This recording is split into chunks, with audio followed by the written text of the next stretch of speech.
Hello student, তোমরা যারা ক্যালকাটা ইউনিভার্সিটির আন্ডারে সেমিস্টার 4-এর ছাত্রছাত্রী আছো এবং তোমাদের ইতিহাসের পাস কোর্সে SEC B1 সাবজেক্টটা আছে, তোমাদের জন্য আজকের ক্লাসটা খুবই গুরুত্বপূর্ণ।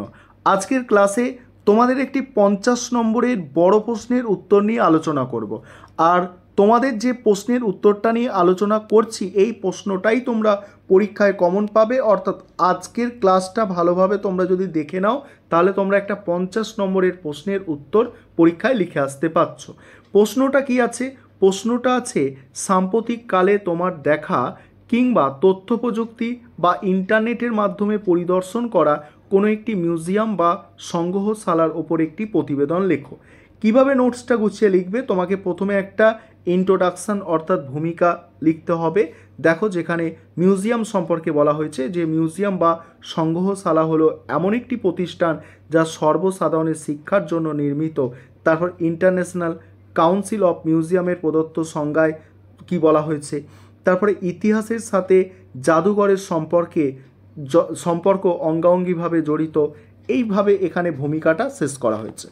তারপরে সাম্প্রতিককালে আমার দেখা একটা জাদুঘর বা সংগ্রহশালা, এখানে ভারতীয় জাদুঘরের কথা বলা হচ্ছে, অর্থাৎ ভারতীয় জাদুঘর অর্থাৎ ইন্ডিয়ান মিউজিয়ামের কথা এখানে বলা হচ্ছে।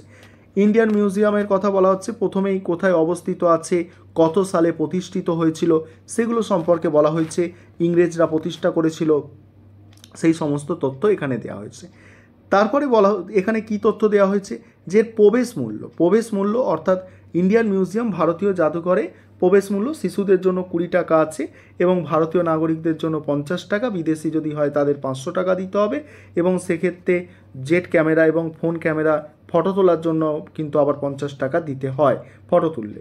তারপর পরিদর্শনের যে দিনক্ষণ আছে, তোমরা কখন যেতে পারবে, মঙ্গলবার থেকে শুক্রবার পর্যন্ত সকাল 10টা থেকে 6টা পর্যন্ত এবং শনিবার রবিবার সকাল 10টা থেকে রাত্রি 8টা পর্যন্ত এটা খোলা থাকে যাওয়ার জন্য।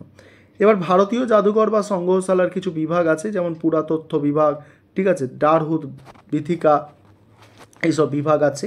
আর পরের পার্ট আলোচনা করবো। একটা বিষয় এখানে বলে নিই তোমাদের, যে তোমাদের জন্য কিন্তু স্টাডি মেটেরিয়াল তৈরি করা হয়েছে। তোমরা যদি কেউ স্টাডি মেটেরিয়াল পারচেস করতে চাও, সেক্ষেত্রে তোমরা এই নম্বরে যোগাযোগ করতে পারো, 91230000525218। এই নম্বরে তোমরা যোগাযোগ করে স্টাডি মেটেরিয়াল পারচেস করতে পারো। আরেকবার নম্বরটা লিখে দিচ্ছি, দেখো, 912300005218। এই নম্বরে তোমরা যোগাযোগ করে স্টাডি মেটেরিয়াল পারচেস করতে পারো।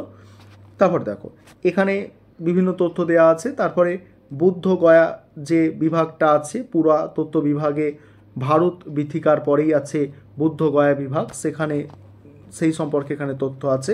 তারপরে হচ্ছে গান্ধার বিথিকা আছে। তারপরে গান্ধার বিথিকা, দেখো গান্ধার বিথিকা সম্পর্কে কি বলা হচ্ছে।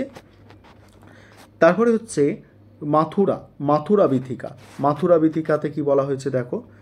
এত বড় প্রশ্ন পুরোটা পড়ছি না, কারণ অনেকটা সময় চলে যাবে সেক্ষেত্রে তোমাদেরও, ঠিক আছে। দেখো, তারপরে অন্যান্য নিদর্শন আছে এখানে। তারপরে মুদ্রা সম্পর্কে কিছু বলা হয়েছে, দেখো মুদ্রা আছে। তারপরে শিল্পকলা বিভাগ আছে, শিল্পকলা বিভাগ সম্পর্কে বলা হয়েছে, দেখো। তারপরে মধ্যযুগের চিত্রকলা এখানে আছে, দক্ষিণী চিত্রকলা আছে, ঠিক আছে। তারপরে ভূতত্ত্ব বিভাগ নেক্সট আছে, দেখো ভূতত্ত্ব বিভাগের পরে নেক্সট আছে পানিতত্ত্ব বিভাগের পরে নৃতত্ত্ব বিভাগ আছে এখানে। তারপরে আছে অর্থনৈতিক বিভাগ।